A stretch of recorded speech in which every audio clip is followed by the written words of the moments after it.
Hello, everyone, and welcome back to Insights with PT. It's your girl Tammy, and I'm here with Pastor T. whoop whoop whoop. And guess what, guys? We are going to dive in to a really good topic, and I believe that it's going to touch your hearts like it's going to touch mine. So we're diving into family matters. We're talking all about family today. All right, Pastor T, you ready? I'm ready. Ready. All right.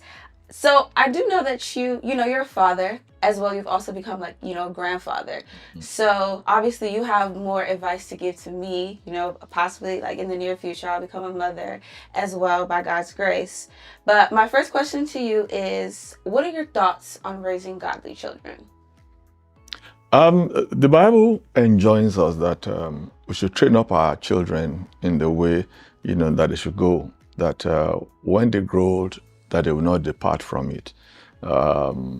It's important for every one of us, especially believers, to know that when we train our children in godly ways, we are going to not just better their lives, we're also going to better the lives of the society, because those children will go out into the society, and be responsible citizens of the society.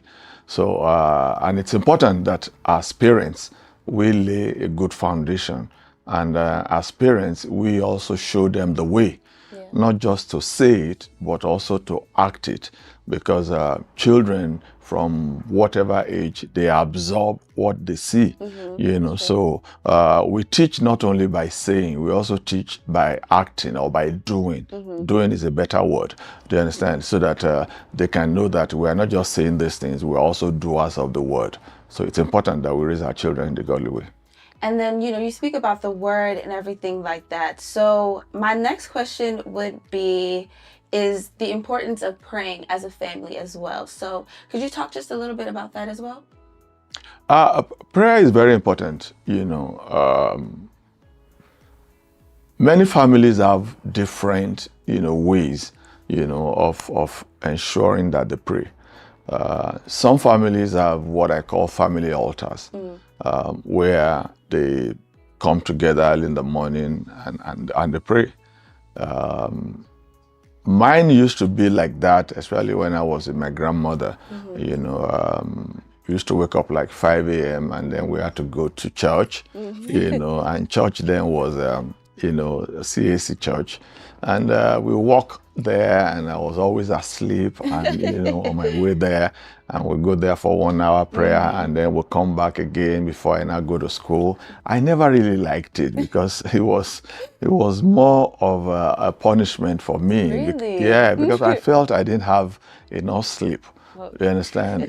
So that grew up with me. So even when I grew up, I just felt the best I can do is to let my children understand the value of prayer.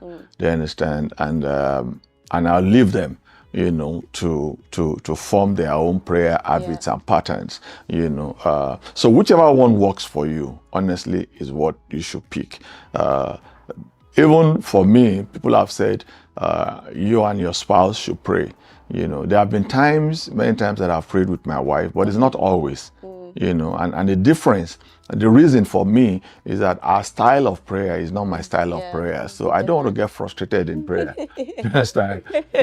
Because anything I do, I just want to do it pam, pam, pam like that. And she does it like this. And I'm saying, no. So why would I get frustrated in prayer? And I'm just being real with you. Do you understand? So the most important thing I say is that as long as I know she's praying, as long as I know I'm praying, do you understand? And I also encourage our children also to pray. Even though there have been many times, when they were growing up, that I go into their rooms and lay my hands on them and pray over them. Do you understand? And as they grew, I was doing that many times, and especially on their birthdays or maybe they're going back to school and things like that. I lay hands on them, I pray for them.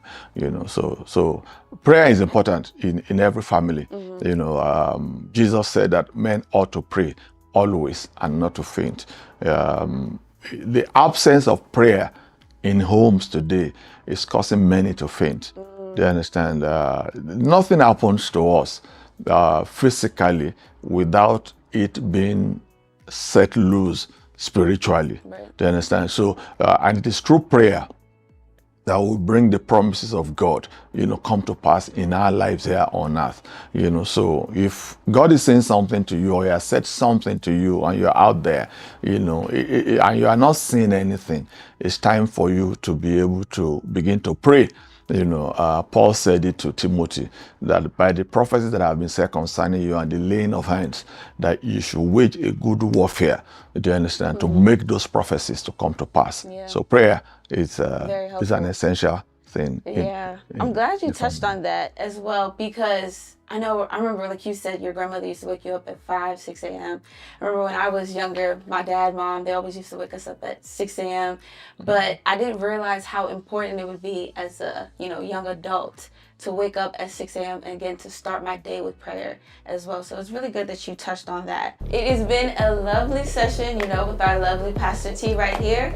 We're all talking about family matters, and if you have any other questions or topics, or you just want to, share your insights with PT, don't forget to send them to insightswithpt@jesushousebaltimore.org. It's been a pleasure, and as always, it's your girl Tammy, right here with Pastor T. God bless you. Peace out, everyone. Catch you all next time.